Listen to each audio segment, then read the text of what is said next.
ঘটনাটা হচ্ছে ইনস্টাগ্রাম পুরোপুরি আমায় অপমান করলো। এই হাসবি না পাপির দল। অপমান করলো এই করে আমি অনেকক্ষণ ধরে ঘাঁটছি লাইভ করবো। এই যে আমার মডেল টাকা মডেল আজকে সাজিয়েছি, তা আমি বলি লাইভ করব। ইনস্টাগ্রামে কখনো লাইভ করি না।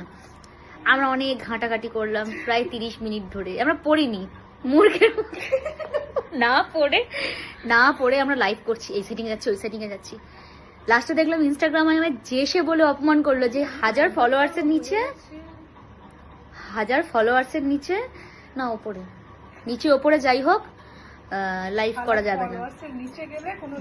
নিচে গেলে কোনো লাইভ করতে পারবো না। 1000 উপরে ফলোয়ার্স থাকা চাই। 500 তো আছে, 1k ফলোয়ার্স লাগবেই লাগবে।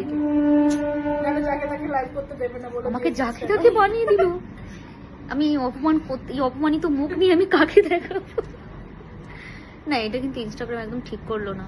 মানে আমি কত স্বপ্ন নিয়ে এসেছিলাম আজকে যে লাইভটা করব, কি সুন্দর সাজিয়েছি। মানে আমার তো খুব ভালো লাগছে, আমি জানি না কার কেমন লাগছে, কিন্তু ইনস্টাগ্রাম আমার সাথে কি করে দিল।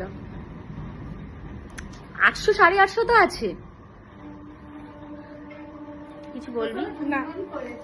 তুই কিছু বলবি? ও অনেক কষ্ট করেছে লাইভটা ওপেন করার জন্য মূর্খের মতো, কিন্তু কিছু মানে পড়ে দেখেনি। পড়ে